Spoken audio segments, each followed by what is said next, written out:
So what are some of the maternal complications in breastfeeding? And can every woman successfully breastfeed? And what types of problems and potential treatments are there? Well, let's find out with Dr. Rachel Yang. She is a physician at Marin Health. She is also a breast surgeon and breastfeeding medicine specialist. This is the Healing Podcast brought to you by Marin Health. I'm Bill Klaproth. Dr. Yang, thank you so much for your time. It is great to talk with you. Can you start off by giving us a bit of brief background on yourself and talk about your unique expertise in this area? I'm originally from the Seattle, Washington area. I went to medical school at University of Pennsylvania back in Philadelphia, and then moved out with my husband to the Bay Area where we had wanted to live for quite some time. And I did my general surgery training at Stanford. And then I made it to San Francisco for my fellowship in breast surgical oncology at UCSF. I subsequently completed my training and certification as an international board certified lactational consultant, as well as a certified lactational counselor. And I was thrilled about 2 years ago to join Dr. Leah Calloway's practice at Marin Health in breast surgery. And I simultaneously started my own practice in breastfeeding medicine. Well, we are happy you're here, Dr. Yang, and thank you for sharing that with us. So let's talk about breastfeeding. We know that breastfeeding is beneficial to a newborn baby, but can everyone be successful at it? I know some women have trouble breastfeeding. Yeah, it's certainly not a hard and fast rule that everyone can be successful. Many people cannot be successful, whether that be due to something in the breast itself or something happening for them hormonally or other psychosocial or home-related issues. But for those who really want to breastfeed with adequate support of a lactation consultant or a breastfeeding medicine specialist, I think our rates of success can be much higher. So let me ask you this then. If you have breastfed once successfully, does that guarantee you can breastfeed your next child successfully? It certainly does not guarantee it. Absolutely is an ease to breastfeeding that happens after you've fed one child. And most women find that they are much more comfortable latching their next baby. They are familiar with the breastfeeding positions. They're familiar with any complications that they may have occurred the first time around and are able to pick up on those early on the second time. So in general, breastfeeding rates are higher with the second birth, but it doesn't mean it's a sure thing. And there can be new complications that come around the second time. One that is notorious for happening more with a second birth or subsequent is hyperlactation or too much milk production, where the body is creating an oversupply of milk, and that can lead to complications such as mastitis and abscess. Right. So when it comes to breastfeeding, is it all about learning how to do it, or are there clinical/physical issues that can cause problems? There absolutely are many physical and clinical issues that can cause problems. There is an important piece of learning how to breastfeed, but a lot of that isn't just about mother, but maybe more so about some babies come out of the womb knowing how to latch and how to effectively transfer milk from a mother's breast, and other babies, either for known medical reasons or for no known medical reasons, cannot immediately effectively breastfeed or latch. That's especially true of babies that are born early term or preterm, where they need some time often to learn how to breastfeed effectively. And any baby separated from their mother for reasons such as a NICU admission won't have access to the mother's breast as much in those early days, and so needs a bit more support and encouragement to understand and learn how to breastfeed. Okay, well, that's interesting to know. So then what are some of the most common challenges when it comes to breastfeeding? I would say that breastfeeding is very unique to the mother-infant dyad, and each have their own very unique set of challenges, or if you're lucky enough, you have no challenges at all. But what I see commonly are the ends of the spectrum, where there are women who experience low supply or difficulty with milk coming in or not making enough milk to meet the infant's needs. And that is classified under the term of hypolactation. And then on the other end of the spectrum, I see a lot of hyperlactation or oversupply, where mom has too much milk, whether that be because her body just naturally produces an excess of milk, or there is stimulation in excess of the baby's intake, whether that be from a Haka device, which is a soft silicone pump, or an electric pump, or this is her second or third or fourth baby and the body is in overdrive with milk production. And a lot of the complications that I see are related to those oversupply challenges.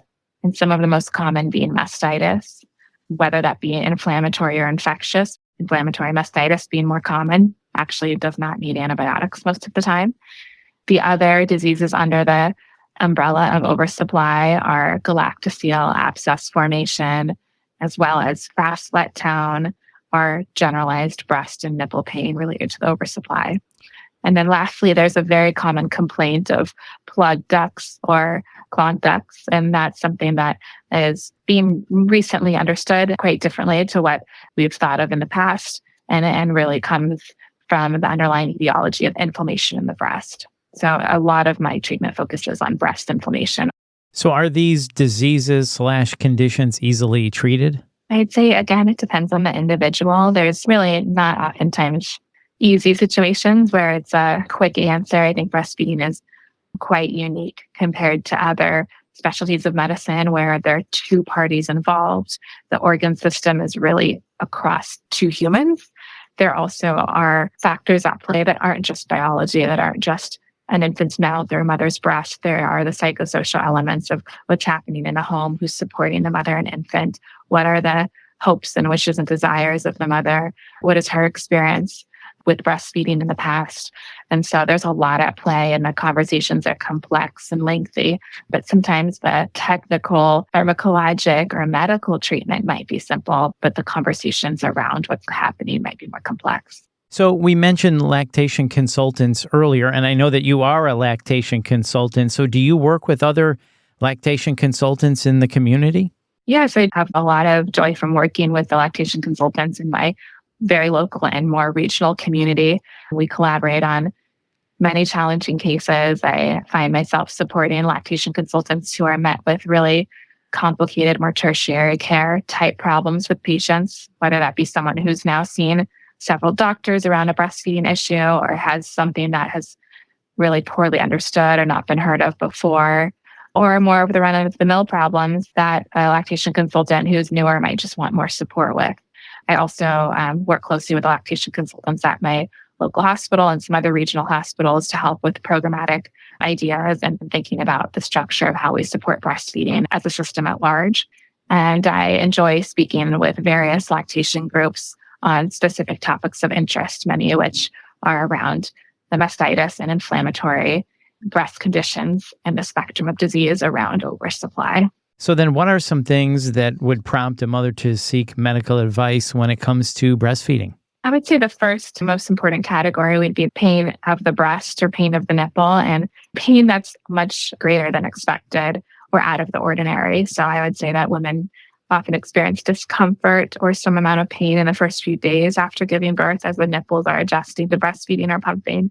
But if this is persisting or really quite severe, definitely seek medical attention.